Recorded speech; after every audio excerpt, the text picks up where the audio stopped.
Bismillahirrahmanirrahim.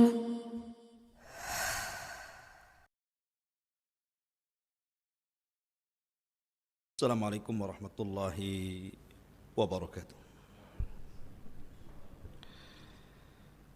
Bihamdillah wassalatu wassalamu ala rasulillah wa ala alihi wa sahbihi wa mawalah wa la hawla wa la quwata illa billahi wa ba'du. Alhamdulillah, segala puja dan puji hanya milik Allah subhanahu wa ta'ala. Salawat dan salam kita hadiahkan kepada Rasul kita Nabi besar Muhammad sallallahu alaihi wa ala alihi wasallam. Di pagi hari ini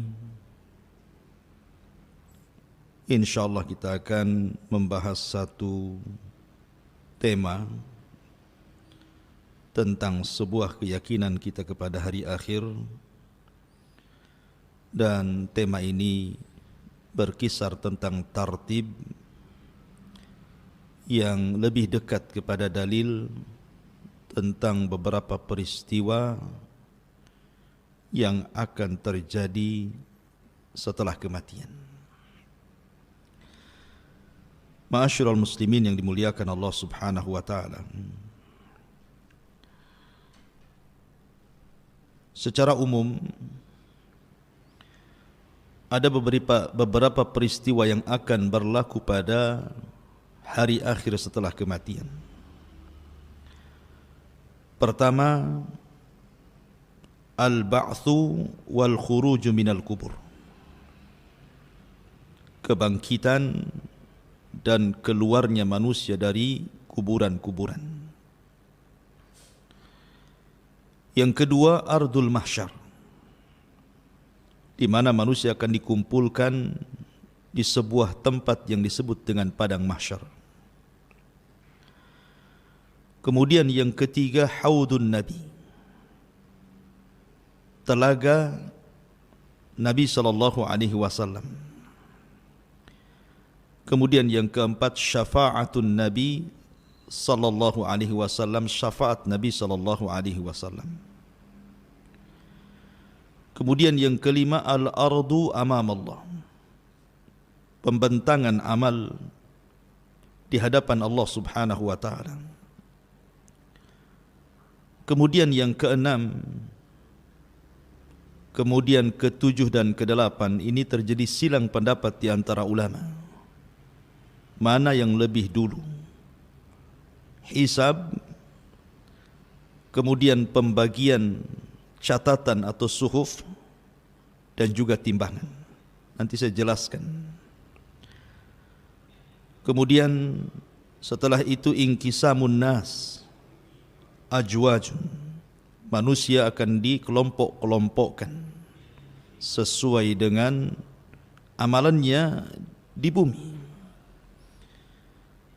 Kemudian setelah itu ada qantaratul madzalim, ada qisas di antara manusia. Dan yang terakhir, al-jannatu wan nar, adanya sorga dan neraka. Inilah yang kita akan bahas di pagi hari ini. Ma'asyiral muslimin yang dimuliakan Allah subhanahu wa ta'ala, keyakinan kita kaum muslimin bahwa manusia pasti dibangkitkan. Dan bagaimana caranya Allah subhanahu wa ta'ala membangkitkan? Ada yang mengatakan bahwa ketika Allah subhanahu wa ta'ala hendak membangkitkan manusia, maka Allah akan turunkan hujan yang sangat deras. Kemudian hujan itu akan membasahi semua tanah di bumi. Tentu bumi bukan bumi yang kita pijak hari ini, tetapi bumi yang sudah dirubah. Yauma tubaddalul ardu ghairal ardi, bumi yang sudah dirubah bentuknya oleh Allah subhanahu wa ta'ala dari bulat menjadi terhampar. sehingga tidak ada satu jengkal tanah pun kecuali hujan akan menembus bumi itu. Dan di dalam bumi itu ada tulang-tulang ekor manusia. Inilah di antara makhluk Allah Subhanahu wa taala yang tidak dihancurkan pada hari kiamat. Sejak Adam alaihi salatu wasalam sampai yang terakhir mati, tulang ekornya manusia, ujung tulang ekor tidak akan dihancurkan. Karena dari situ kita akan dibangkitkan. Ketika kemudian air hujan yang Allah hujani mengenai tulang-tulang ekor itu, kemudian Allah Subhanahu wa taala menyuruh seorang pemanggil untuk menyeru agar manusia dibangkitkan kembali. Maka tiba-tiba kemudian Allah Subhanahu wa taala ciptakan kembali tulang belulangnya, daging-dagingnya, darah-darahnya, kemudian menyatu dengan setiap tulang ekor manusia itu. Maka manusia akan keluar dari kuburannya tanpa ruh. Bayangkan manusia sejak Adam alaihi salatu wasalam sampai yang terakhir mati, Allah keluarkan dari isi bumi, diletakkan di permukaannya. Sebagaimana Allah Subhanahu wa taala berfirman, wa alqat ma fiha wa takhallat, dan kami kosongkan perut bumi dari jasad-jasad manusia dan dilempar ke permukaan bumi. Dan Allah juga mengatakan wa akhrajatil ardu athqalaha, dan kami keluarkan beban-beban bumi ke permukaannya. Kemudian setelah itu Allah Subhanahu wa taala perintahkan Israfil untuk meniupkan sangkakala yang kedua. Ketika Israfil meniupkan sangkakala yang kedua, maka tiba-tiba ruh yang Allah Subhanahu wa taala letakkan di hari ketika Allah menghancurkan alam semesta, bagi ruhnya orang-orang yang beriman Allah letakkan fil illiyin, bagi ruhnya orang-orang kafir, orang-orang fasik, munafik Allah letakkan di sijin. Maka Allah berfirman, wa idzan nufusu zuwijat, ketika ruh dilesatkan dari illiyin dan dari sijin saat tiupan sangkakala kedua Israfil, maka ruh itu akan menembus jasad-jasadnya tanpa tertukar satu jasad pun dengan ruhnya, sejak Adam sampai yang terakhir mati. Tiba-tiba manusia terbangun.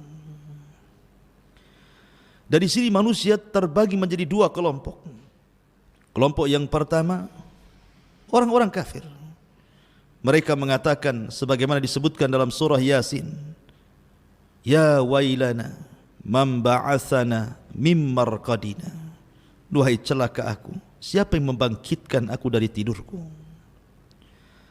Tapi orang-orang yang beriman mereka tenang, mereka tidak gugup. Mereka mengatakan, hadza ma wa'adar rahman wa sadaqal mursalun, inilah janji Allah Subhanahu wa taala kepada kita dan benarlah ucapan para rasul.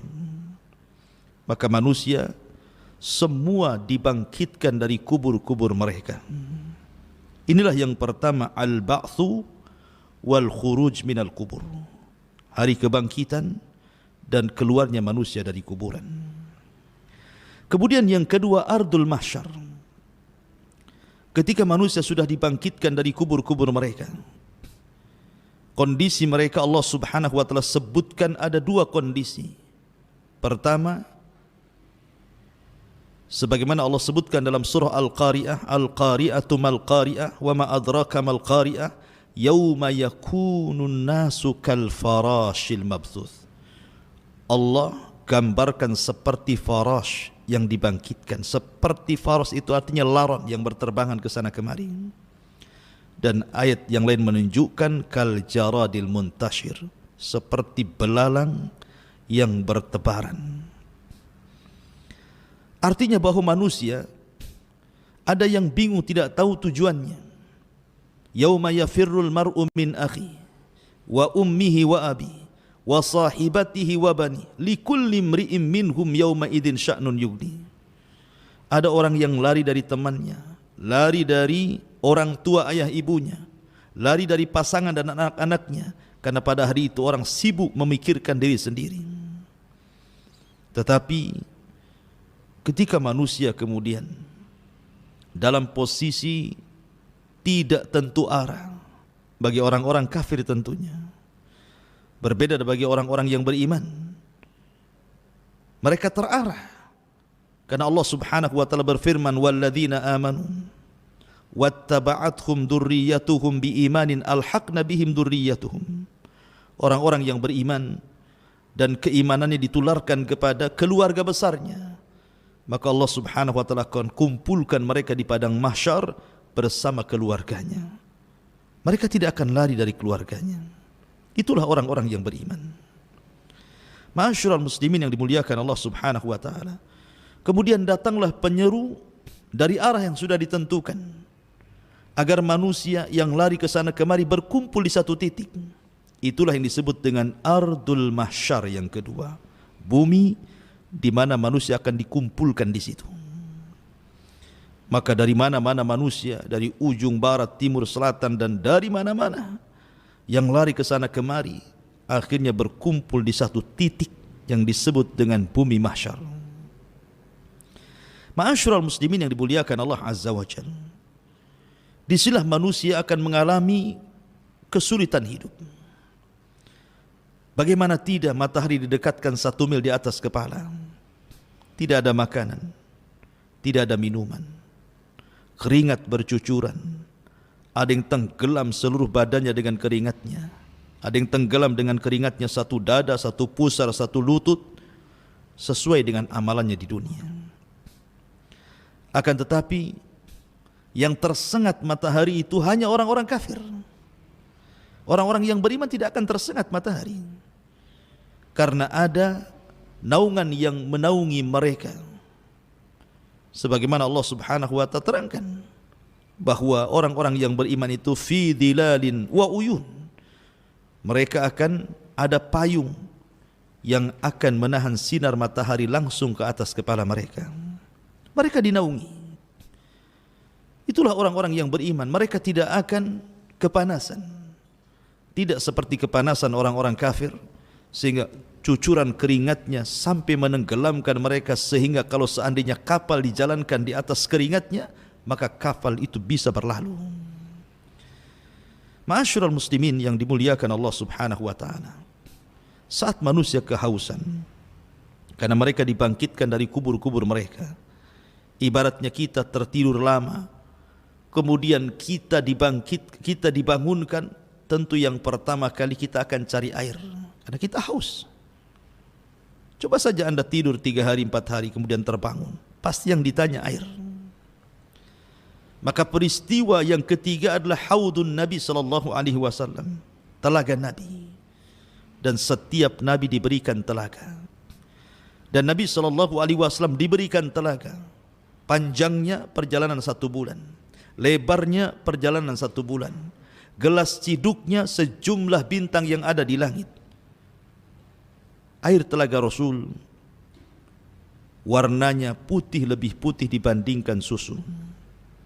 Rasanya lebih manis dibandingkan madu.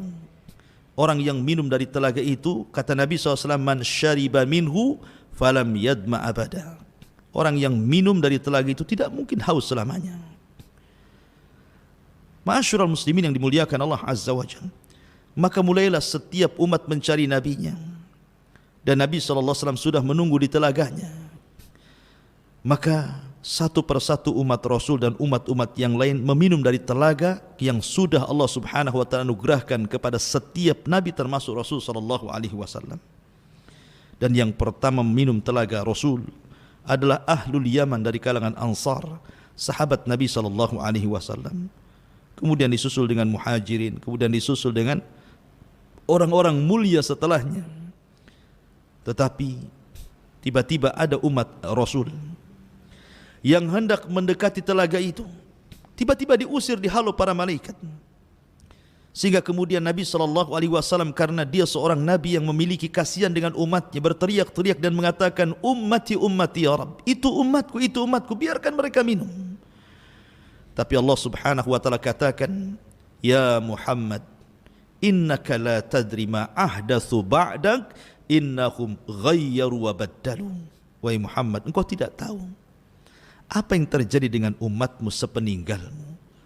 Mereka sudah keluar dari sunnahmu, mereka sudah keluar dari petunjukmu. Biarkan mereka tidak minum dari telagamu. Maka orang-orang yang tidak minum, mereka akan mengalami kehausan yang luar biasa, tetapi mereka tidak bisa diwafatkan. Mereka akan tersiksa seperti itu. Ma'asyiral muslimin yang dimuliakan Allah Subhanahu wa taala, setelah kemudian umat-umat meminum dari air telaga setiap para nabinya, ada yang minum dan ada yang dihalau, maka disinilah kemudian manusia akan masuk pada proses yang keempat yang disebut dengan syafa'atun nabi. Syafaat nabi. Manusia di padang mahsyar bukan sebentar. Allah Subhanahu wa taala sendiri yang mengatakan khamsina alfasanah, 50.000 tahun mereka berdiri, tidak duduk, tidak berbaring. Yauma yaqumun nas li rabbil alamin. Mereka berdiri menghadap Rabbul Alamin. Mereka kelelahan, keletihan. Mereka kebingungan apa yang harus mereka lakukan. Maka Allah Subhanahu wa taala mengilhamkan kepada penduduk yang ada di padang mahsyar untuk datang kepada Adam alaihi salatu wassalam. Berangkatlah manusia ini yang segitu banyaknya menuju bapak mereka, bapak kita semua, Adam alaihi salatu wassalam. Maka mereka mengatakan, ya Adam anta abul bashar, wahai Adam, bukankah engkau bapak bagi kami? Ishfa' lana ila rabbik, ala tara ila ma nahnu fi. Mintalah syafaat kepada Rabbmu, tidakkah kau iba melihat kondisi kami? Tapi Adam alaihi salatu wassalam i'tidar, memberikan uzur dan mengatakan, nafsi nafsi idhabu ila nuh. Aku tidak sanggup, pergi kalian, cobalah kalian temui nabi, rasul dan ulul azmi yang pertama, Nuh alaihi salatu wassalam. Berangkatlah mereka ke Nuh. Rupanya jawaban Nuh sama dengan jawaban Adam, tidak sanggup memberikan syafaat. Nuh alaihi salatu wassalam justru mengatakan, nafsi nafsi idhabu ila Ibrahim. Pergilah kalian, aku tidak bisa memberikan syafaat kepada kalian. Berangkatlah kepada Ibrahim, Nabi Allah Ibrahim, ulul azmi yang kedua dari kalangan para nabi dan rasul. Berangkatlah mereka kepada Ibrahim alaihi salatu wassalam. Tapi Ibrahim pun punya alasan, tidak bisa memberikan syafaat karena dia pernah berdusta 3 kali dusta. Sehingga Ibrahim i'tidar, meminta uzur, kemudian mengarahkan manusia, datanglah kalian kepada ulul azmi yang ketiga. Siapa? Musa alaihi salatu wassalam. Musa pun memberikan uzur, tidak bisa memberikan syafaat karena dia pernah membunuh orang, dan Musa mengarahkan kepada ulul azmi yang keempat, Isa alaihi salatu wassalam. Tapi Isa pun tidak sanggup berikan syafaat, tapi tidak menyebutkan uzurnya. Tapi Isa mengarahkan kepada ulul azmi yang terakhir, Rasul kita, Sayyidun awwalina wal akhirin, Sayyidul anbiya'i wal mursalin, Nabi besar Muhammad sallallahu alaihi wasallam. Berangkatlah semua manusia kepada Nabi sallallahu alaihi wasallam. Kemudian mereka mengatakan, ya Muhammad, anta khatamul anbiya'i wal mursalin. Bukankah engkau penutup para nabi dan rasul? Ishfa' lana ila rabbik. Mintalah syafaat kepada Rabbmu. Ala tara ila ma nahnu fi. Tidakkah kau iba melihat kondisi kami? Matahari didekatkan, keringat bercucuran, tidak ada makanan dan minuman. Mintalah keputusan kepada Rabbmu. Minta syafaat kepada dia. Maka Nabi SAW mengatakan, analah, kan ku coba. Maka Nabi SAW diarahkan oleh Allah untuk sujud di bawah arasy-Nya dengan sujud yang panjang dan lama.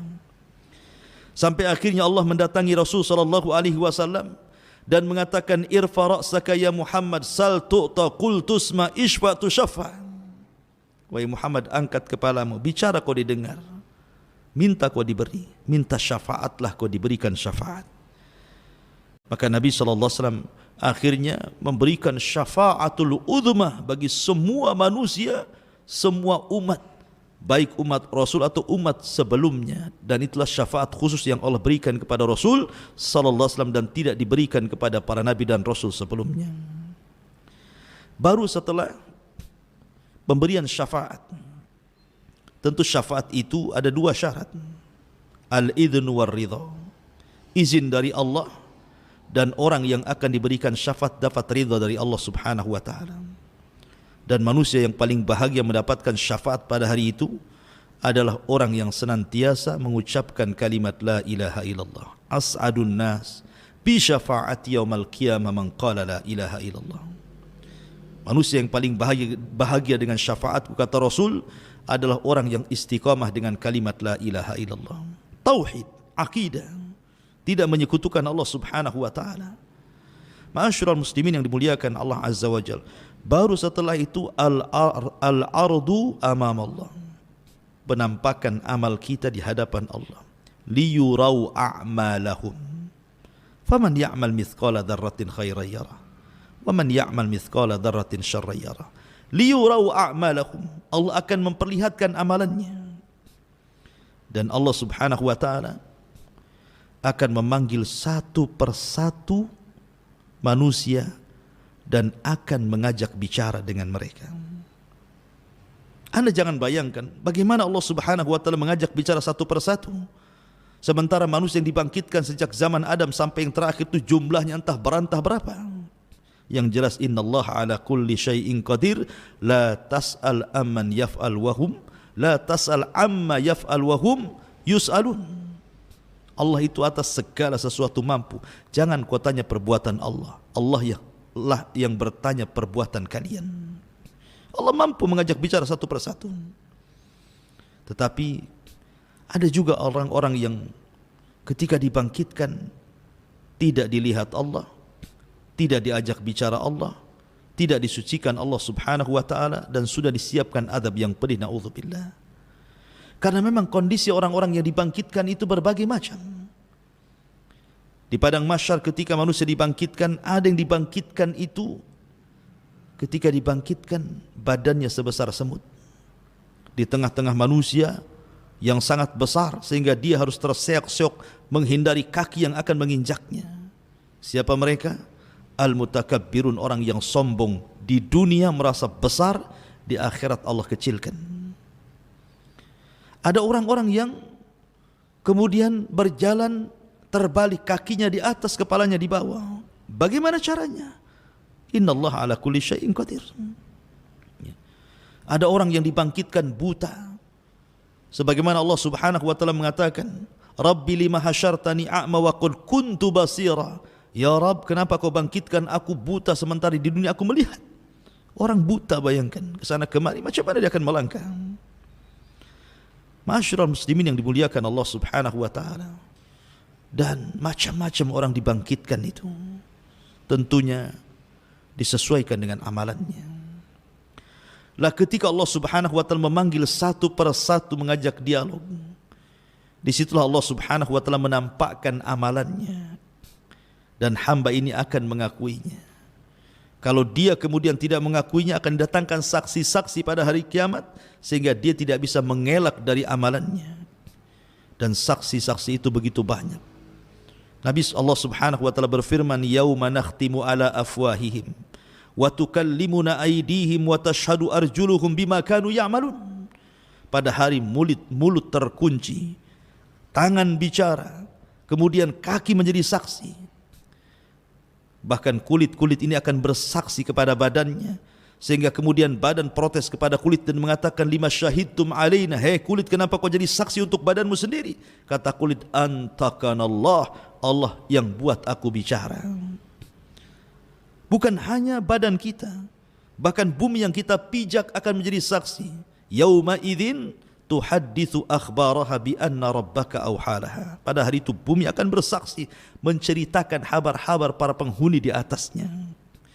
Langit akan jadi saksi, lautan akan jadi saksi, para malaikat akan jadi saksi, dan sebesar-besar saksi adalah Allah Subhanahu wa taala.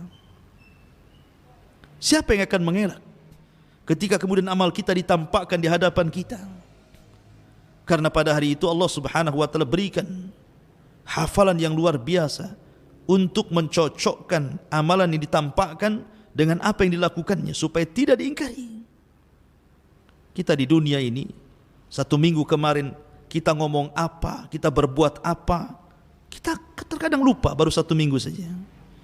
Tetapi di akhirat tidak akan lupa. Allah kembalikan hafalnya sejak hukum taklif dia balik sampai dia mati. Sehingga ketika dia melihat amalannya, ya memang benar itu amalan dia. Karena di situ akan ada yang kemudian berdusta di hadapan Allah. Seperti Nabi SAW mengatakan, ada 3 orang yang dihadapkan kepada Allah Subhanahu wa taala. 3 orang ini awal man tusyu'ira bihin nar. Orang yang pertama disentuh api neraka. Pertama, seorang yang berjihad dan mati syahid. Ditampakkan amalan di dunianya. Bagaimana Allah berikan nikmat kepada dia dan dia pun perang di jalan Allah sehingga mati syahid. Kemudian Allah mengatakan, fima amilta fiha, apa yang sudah kau amalkan di bumi. Maka dia mengatakan, ustushhidu fika, aku mati syahid karenamu ya Rabb. Maka Allah mengatakan, kadzabta, dusta kamu. Kamu berperang, mati syahid, kamu hanya supaya orang-orang mengatakan kau ini pahlawan saja. Maka Allah perintahkan malaikat masukkan orang ini ke neraka.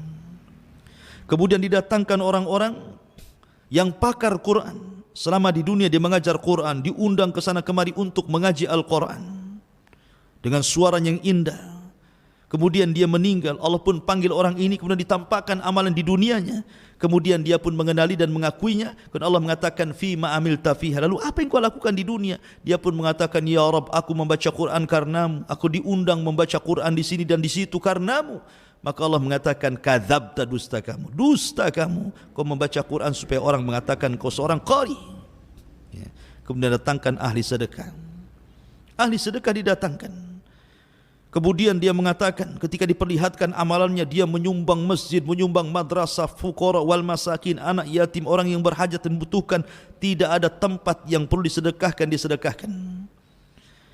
Dan dia mengenali dan mengakuinya. Kemudian dia mengatakan, Allah berfirman, fima amilta fiha, apa yang kau amalkan? Dia mengatakan, tasaddaqtu fika, aku bersedekah karenamu ya Rabb. Allah mengatakan, kadzabta, dusta kamu. Kau bersedekah supaya orang-orang menganggap kau ini dermawan. Artinya bahwa ada orang-orang yang berdusta di hadapan Allah. Tapi bagaimana Allah kemudian disamakan dengan makhluk? Anda bisa berdusta di hadapan makhluk di bumi, tapi tidak mungkin Anda berdusta di hadapan Allah Subhanahu wa taala. La takhfa alaihim khafiyah. Allah tidak mungkin terhalangi apapun yang menghalangi kita. Ma'asyiral muslimin yang dimuliakan Allah Subhanahu wa taala. Baru setelah itu terjadi al-hisab alal a'mal, hisab terhadap amal manusia. Kemudian qiraatul kitab, kita disuruh membaca kitab, catatan, dan mengambilnya. Sehingga ada yang mengambil dengan tangan kanan, tangan kiri, dan di belakang punggungnya, termasuk kemudian mizan, timbangan. Saya katakan tadi terjadi silang pendapat. Sebelum saya jelaskan, terjadi silang pendapat di antara 3 perkara ini. Al-Imam Ibnu Taimiyah rahimahullahu ta'ala mengatakan bahwa 3 perkara ini, mana yang lebih dahulu, hisab ataukah timbangan, ataukah pembagian suhuf catatan?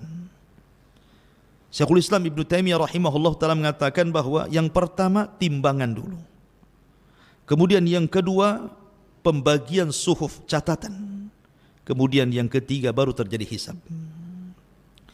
Kemudian pendapat yang kedua, sebagaimana nukilkan dari Imam Ibnu Qudamah rahimahullahu ta'ala, bahwa yang pertama adalah hisab dulu, yang kedua baru timbangan, yang ketiga baru pengambilan suhuf catatan. Kemudian pendapat yang ketiga ini Imam Safarini mengatakan bahwa yang pertama pembagian suhuf dulu, baru kemudian hisab, baru kemudian timbangan. Wallahu a'lam. Saya cenderung kepada pendapat yang keempat. Dan ini pendapat Al-Imam Al-Baihaqi yang dikuatkan oleh Al-Hafidh Al-Hakami rahimahumullahul jami', mengatakan bahwa yang pertama hisab. Setelah hisab baru kemudian suhuf, pengambilan suhuf. Kemudian yang terakhir baru mizan, timbangan. Hisab, setelah dihisab, kemudian Allah Subhanahu wa taala akan menaburkan suhufnya, disuruh mengambil. Ada yang mengambil dengan tangan kanannya, dengan tangan kirinya, bahkan dengan tangan kiri di balik punggungnya. Baru setelah itu adanya mizan. Dan ini berdasarkan sebuah hadis Nabi sallallahu alaihi wasallam, di mana hadis ini disebutkan oleh sahabat Abdullah ibn Umar radhiyallahu an. Aku mendengar Nabi sallallahu alaihi wasallam bersabda, ketika Allah Subhanahu wa taala mendekatkan seorang hamba pada hari kiamat, kemudian dia mengakui dosa-dosanya, sehingga idza ra'a annahu qad halak, ketika dia melihat bahwa dia akan hancur, maka Allah Subhanahu wa taala mengatakan, inni satartuha 'alaika fid dunya wa ana aghfiru halaka al-yauma. Ketika engkau di dunia, aku tutup aibmu, maka pada hari ini aku ampuni dosamu. Jadi ada seorang hamba kemudian dihadapkan ke hadapan Allah Subhanahu wa taala. Kemudian Allah bertanya soal nikmat yang Allah anugerahkan selama di dunia. Bukankah aku sudah memberi ini dan itu? Iya, betul. Bukankah aku sudah memberi ini dan itu? Iya, betul. Kenapa kau begini dan begitu? Kenapa engkau begini dan begitu? Terus diberikan pertanyaan oleh Allah Subhanahu wa taala, sehingga ketika dia merasa bahwa dia tidak pantas lagi masuk surga, terlampau banyak keburukan yang dia lakukan, tiba-tiba Allah mengatakan, inni satartuha fid dunya, aibmu sudah kututupi di dunia. Ingat, kalau bukan karena Allah Subhanahu wa taala menutup aib kita, tidak ada manusia harganya di hadapan manusia yang lain. Manusia dihormati itu karena Allah tutupi aibnya. Kalau aib kita dibongkar oleh Allah, satu dunia manusia pasti menghinakan manusia. Maka beruntunglah, bersyukurlah Allah tutup aib kita sehingga banyak orang yang muliakan kita. Dan nikmat dari Allah Subhanahu wa taala. Siapapun dia. Makanya Imam Ahmad ibn Hanbal rahimahullahu taala ketika dia ke pasar, tiba-tiba datang murid-muridnya dari mana-mana hendak menolong Imam Ahmad dan mengatakan, jangan, biar barang ini aku yang bawa. Kalian menghormatiku itu karena Allah menutup aibku. Seandainya Allah buka aibku, kalian letakkan pasir di atas kepalaku. Ma'asyiral muslimin yang dimuliakan Allah Subhanahu wa taala. Kembali bahwa Al-Hafidh Al-Hakami dan juga Al-Imam Baihaqi berdasarkan zahir hadis ini, ketika Allah Subhanahu wa taala katakan, aku tutupi aibmu di dunia, sekarang ku ampuni dosamu. Kemudian Rasul SAW melanjutkan, thumma yu'ta atau thumma yu'ta kitabu hasanatihi biyamini. Kemudian diberikan padanya catatan kitabnya dengan tangan kanannya. Adapun orang kafir dengan tangan kirinya. Dari sini Allah Subhanahu wa taala katakan, wa man adlam mimman iftara 'ala Allahi kadhiba ulaika yu'raduna 'ala rabbihim wa yaqulul ashhad haula'i alladhina kadzabu 'ala rabbihim ala la'natullah 'ala zalimin. Dan siapakah yang lebih zalim dari orang-orang yang mengada-adakan sebuah kebohongan terhadap Allah?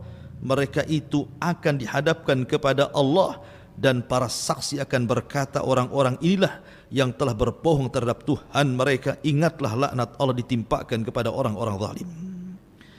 Dari zahir hadis ini, maka sangat cocok dengan pendapat Al-Imam Al-Baihaqi yang dikuatkan Al-Hafidh Al-Hakami, bahwa proses antara hisab, mizan dan suhub itu diawali dengan hisab dulu, baru pembagian catatan, baru kemudian terjadi mizan. Bicara tentang hisab, ma'asyiral muslimin yang dimuliakan Allah Azza wa Jalla, ada orang-orang yang Allah Subhanahu wa taala berikan anugerah mereka tidak dihisab. Seperti ketika Nabi SAW bicara tentang 70.000 orang yang masuk surga tanpa hisab dan azab. Kemudian Nabi SAW menceritakan siapa mereka. Kata Nabi SAW, alladzina la yastarkun wa la yaqtawun wa la yatatayyarun wa ala rabbihim yatawakkalun. Orang yang tidak minta ruqyah, orang yang tidak minta diobati dengan besi panas, orang yang senantiasa tidak tatayur, menganggap sial dan untung itu kepada selain Allah, dan orang yang menambatkan hati bertawakal kepada Allah.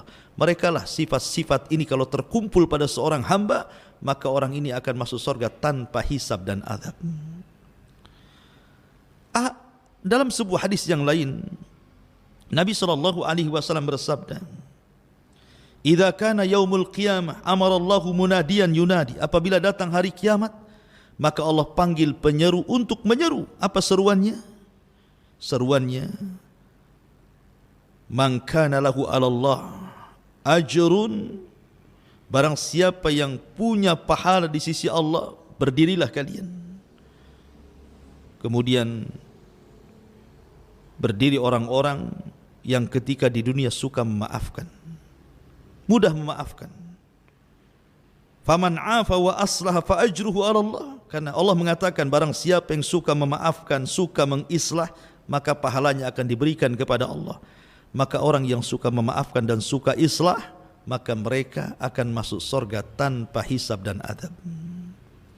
Kemudian orang yang kedua, Nabi SAW menjelaskan, kemudian penyeru akan mengatakan, siapa yang punya pahala di sisi Allah Subhanahu wa taala, falyakum, berdirilah. Maka kemudian berdirilah orang yang kedua.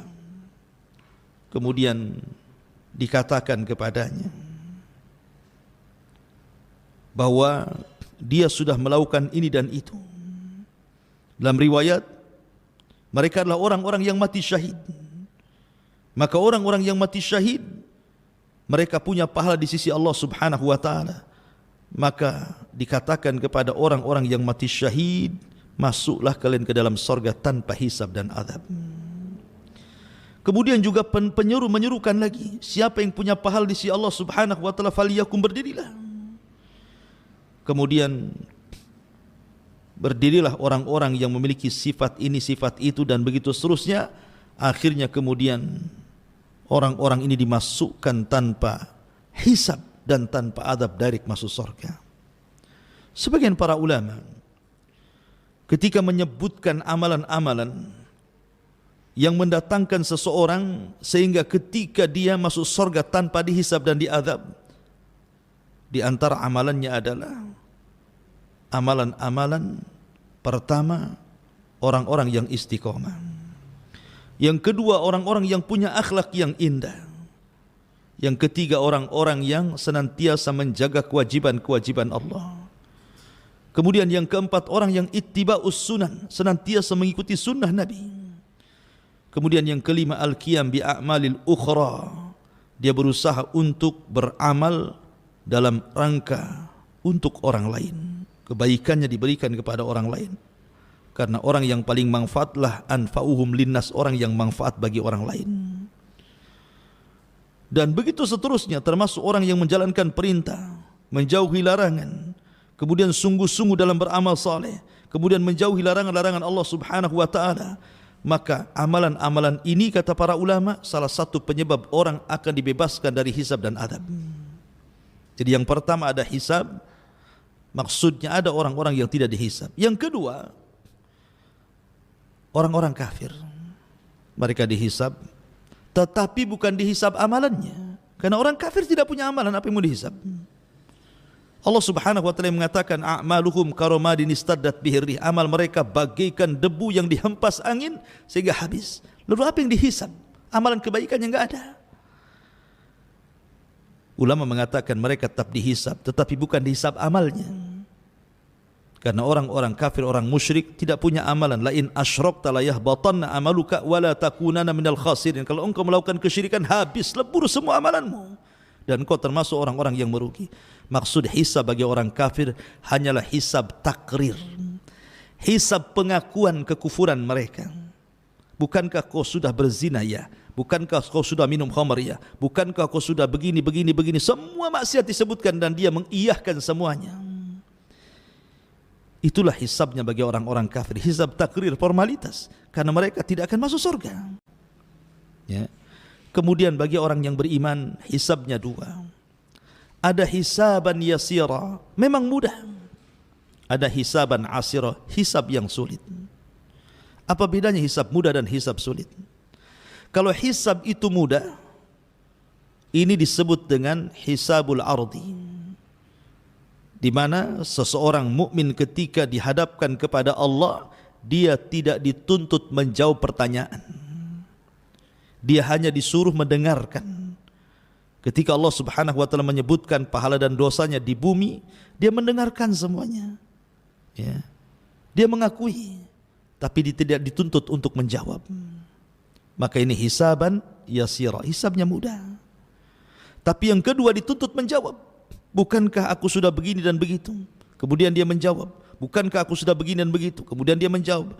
Kalau terjadi dialog ketika hisab, maka Rasul mengatakan man nukisha fil hisab udzib. Siapa yang terjadi perdebatan antara Allah dan hambanya ketika dihisab, pasti akan diazab orang ini. Itulah hisaban asira, hisab yang sulit sekali. Ya. Dan manusia sekali lagi harus tinggal di padang mahsyar itu 50.000 tahun. Apakah semua manusia tinggal 50.000 tahun? Tidak. 50.000 tahun itu hanya berlaku kepada orang-orang kafir saja. Orang yang beriman tidak akan lama hisabnya. Nabi SAW hanya menyebutkan hisabnya bagi umat Rasul, dan umat Rasulullah orang yang pertama dihisab. Kata Nabi SAW, nahnul awwalun, nahnul akhirun, al-awwalun. Kita umat yang terakhir, tapi orang yang pertama dihisab. Dan hisabnya umat Islam cepat, ma'ruf, sesuai dengan akal, karena memang usia umat kita tidak panjang, hanya sekitar 60-70 tahun saja, sehingga tidak banyak yang dipertanggungjawabkan. Berbeda dengan umat dulu yang panjang-panjang, amalannya juga banyak, maksiatnya juga banyak, sehingga lama pula hisabnya bagi mereka. Tapi hisabnya bagi umat Islam, umat Rasul yang beriman, hanya separuh hari saja. Tapi jangan sangka separuh hari itu sebentar, karena separuh hari akhirat berbeda dengan separuh hari di dunia. Kalau separuh hari di dunia ba'da duhur sampai terbenam matahari, separuh hari. Tapi satu hari kehidupan akhirat, kata Allah Subhanahu wa taala, inna yauman inda rabbika ka'alfi sanatin mimma ta'uddun. Satu hari kehidupan akhirat bila dibandingkan dengan kehidupan dunia, lamanya sama dengan 1000 tahun. Artinya separuh hari itu 500 tahun. Makanya ada hadis yang mengatakan orang-orang fakir yang beriman akan masuk dulu ke sorga, sementara orang kaya akan masuk sorga belakangan setelah setengah hari dari orang-orang fakir yang beriman. Karena ya, orang kaya banyak hisabnya.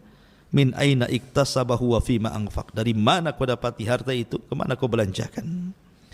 Ma'asyiral muslimin yang dimuliakan Allah Subhanahu wa taala. Baru setelah proses hisab, baru tatayyurus suhuf, di mana suhuf diterbangkan. Faman utiya kitabahu biyamini fasawfa yuhasabu hisaban yasira. Ketika dia mendapatkan catatan dengan tangan kanannya, maka dia akan diperiksa dengan periksa yang mudah oleh Allah Azza wa Jalla.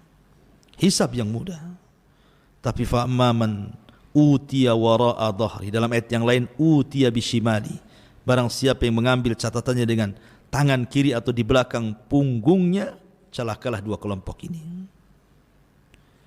Adapun orang-orang yang telah mendapatkan catatannya dan Allah Subhanahu wa taala sudah ampuni dosa-dosanya, dengan bangganya dia mengambil catatan itu dengan tangan kanannya, kemudian dia tegak di hadapan manusia, kemudian dia mengatakan ha umuqra'u kitabiyah, ha umuqra'u kitabiyah, lihatlah catatanku ma'asyiral muslimin yang dimuliakan Allah Azza wa Jalla. Dengan bangganya dia mengatakan ha umuqra'u kitabiyah. Ya. Kenapa demikian? Karena dia mengatakan inni dhanantu anni mulakin hisabiyah. Karena sewaktu aku hidup di bumi, di dunia, aku yakin bahwa kejadian ini pasti berlaku. Makanya aku bersungguh-sungguh untuk kejadian hari ini dengan beramal saleh, dengan salat, puasa, zakat, haji, sedekah, baca Quran, zikir. Aku sungguh-sungguh karena aku tahu akan terjadi hal ini. Maka bangga dia mengambil kitabnya, kemudian dia mengatakan ha umuqra'u kitabnya, baca catatanku. Senang dia. Tetapi orang-orang yang mengambil catatan dengan tangan kirinya, fa amma man utiya kitabahu bishimali. Adapun orang-orang yang mengambil catatan dengan tangan kirinya, apa yang terjadi? Maka Allah Subhanahu wa taala katakan fasaufa yad'u thubura, maka dia akan mencela dirinya. Bagaimana bentuk celaannya? Lihat surah Al-Haqqah. Allah Subhanahu wa taala mengatakan Ya laitani lam uta kitabiyah wa lam adri ma hisabiyah. Ya laitaha kanatil qadiyah ma aghna anni maliyah halaka anni sultaniyah khuduhu fagullu thumma al-jahima sallu thumma fi silsilatin dhar'uha sab'una dira'an fasluku. Dia katakan ketika mengambil catatannya dengan tangan kirinya, dia mengatakan apa? Duhai kiranya aku tidak mengambil catatan itu. Duhai kiranya aku tidak tahu hisab yang akan menimpaku. Duhai kiranya aku mati dan tidak dibangkitkan kembali. Apalah gunanya harta yang ditumpukan tidak ada manfaatnya hari ini. Apalah gunanya jabatan kepemimpinan tidak ada faedahnya hari ini. Maka Allah Subhanahu wa taala katakan, khuduhu, tangkap dia, fagullu, rantai dia, thummal jahima, selalu masukkan ia ke dalam jahim. Ma'asyiral muslimin yang dimuliakan Allah Azza wa Jalla.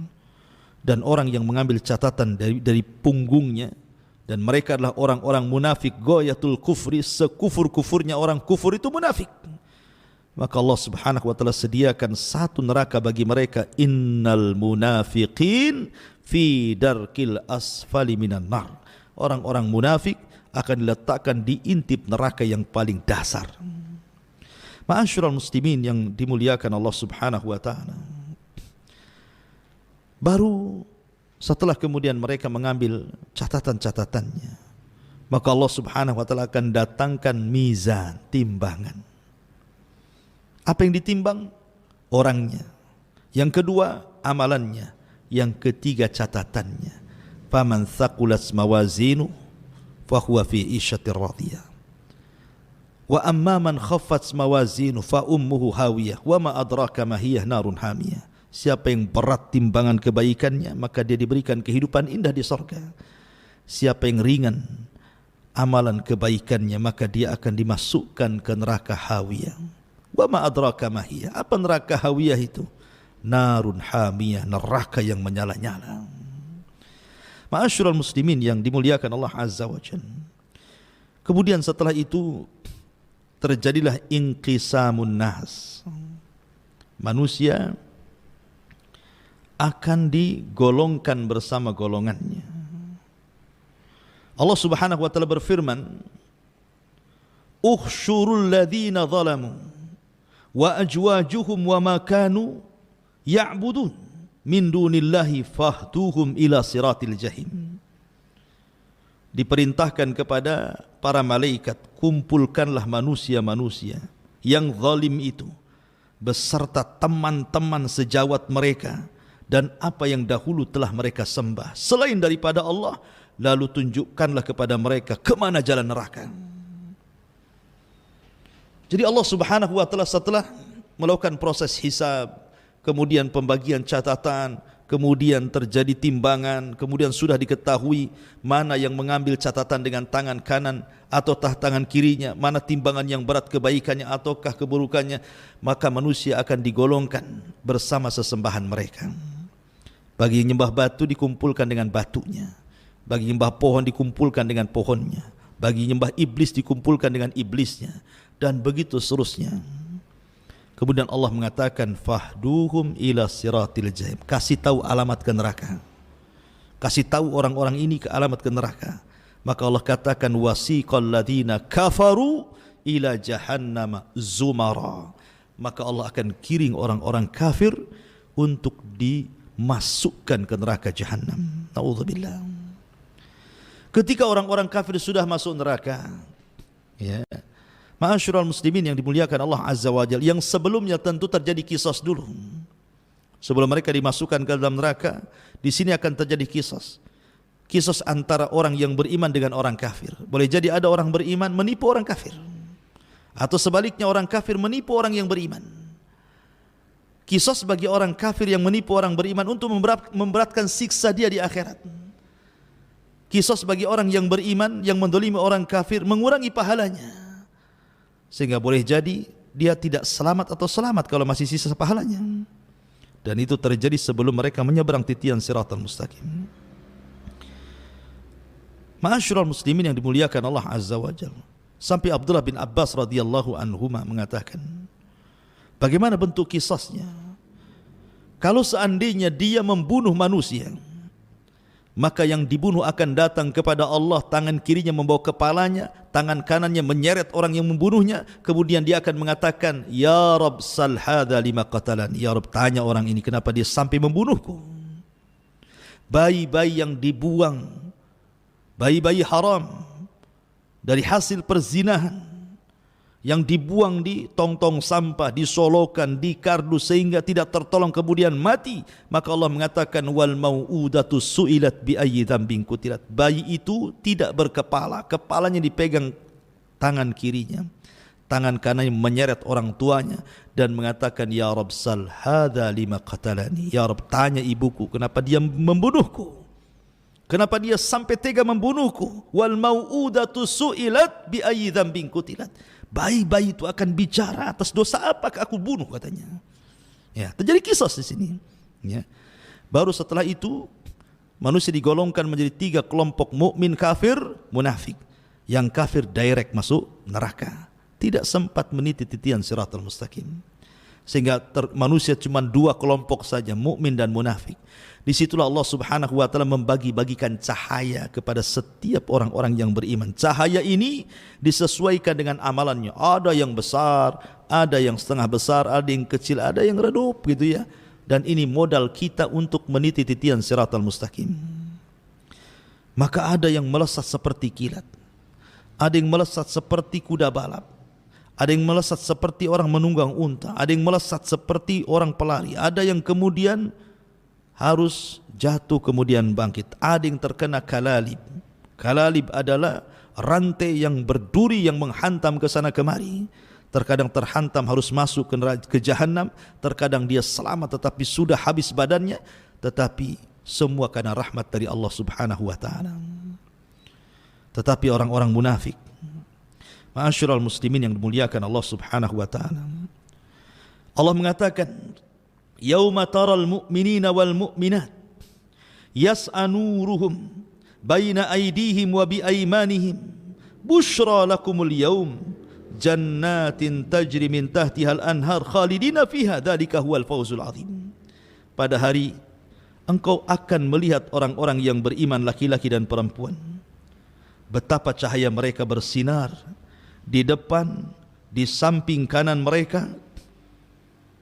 Pada hari ini ada berita gembira untukmu. Apa itu?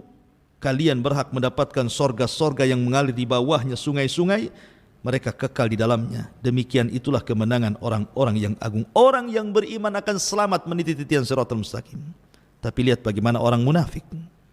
Allah gambarkan, yauma yaqulul munafiquna wal munafiqat lilladzina amanu dzuruna naqtabis min nurikum qila irji'u wara'akum faltamisu nuran faduriba bainahum bisurin lahu bab batinuhu fihi rahmah wa zahiruhu min qibalihi al-'adzab. Pada hari orang-orang munafik laki-laki dan perempuan berkata kepada orang-orang yang beriman, tunggulah kami, kami ingin mengambil cahaya kalian. Tetapi orang-orang yang beriman mengatakan, kembalilah kalian ke belakang kalian, carilah cahaya sendiri untuk kalian. Lalu di antara mereka dipasangkan dinding pemisah yang berpintu, di sebelah dalamnya adalah rahmat dan di luarnya azab Allah Subhanahu wa ta'ala. Orang-orang munafik hendak menipu ketika berjalan di titian siratal mustaqim. Ya, mereka bisa menipu Allah dan orang yang beriman ketika di dunia, tapi di akhirat mereka tidak bisa menipu Allah dan orang-orang yang beriman. Ma'asyiral muslimin yang dimuliakan Allah Azza wa Jalla, baru setelah manusia meniti titian siratal mustaqim, sampailah mereka di Qantarah. Rupanya di sini ada kisos lagi, tetapi kisos di antara orang-orang yang beriman. Inilah yang disabdakan Nabi SAW tentang hadis muflis. Tahukah kamu siapa yang bangkrut, kata Rasul? Sahabat mengatakan, orang yang gulung tikar usahanya, orang yang tidak punya dinar, tidak punya dirham, itulah bangkrut. Kata Rasul, bukan itu. Tetapi orang yang bangkrut, man ata yaumal qiyamah bi salatin wa sadaqatin wa siyamin wa hajjin wa ibadatin. Orang yang datang pada hari kiamat membawa pahala solat, pahala haji, pahala puasa, pahala sedekah dan banyak pahala ibadah. Tapi di satu sisi dia mendolimi si fulan, mencaci maki si fulan, membunuh si fulan, mengini si fulan, mengitu si fulan. maka terjadilah qisas untuk mendapatkan keadilan. Dulu kamu mendolimi saya, ya, mana pahalamu? Maka kemudian orang yang mendolimi akan diambil pahalanya oleh orang yang didolimi.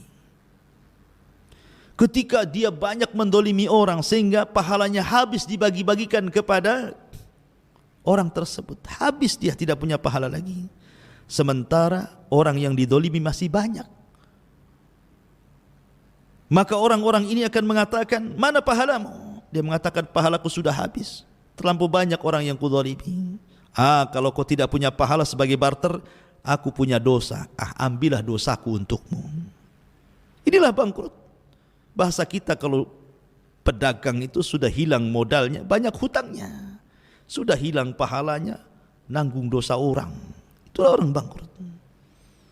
Maka ketika orang ini kemudian bangkrut, yang harusnya satu jengkal lagi dia masuk surga, tiba-tiba tidak bisa masuk surga. Makanya Nabi SAW mengatakan, ada seseorang antara dia dengan surga tinggal satu hasta, tinggal melangkah saja. Tapi Allah takdirkan dia beramal dengan amalan penduduk neraka, Allah catat pula menjadi penduduk neraka. Ya. Ma'asyiral muslimin yang dimuliakan Allah Azza wa Jalla. Kenapa terjadi qisas di depan surga, di depan pintu surga, kontara?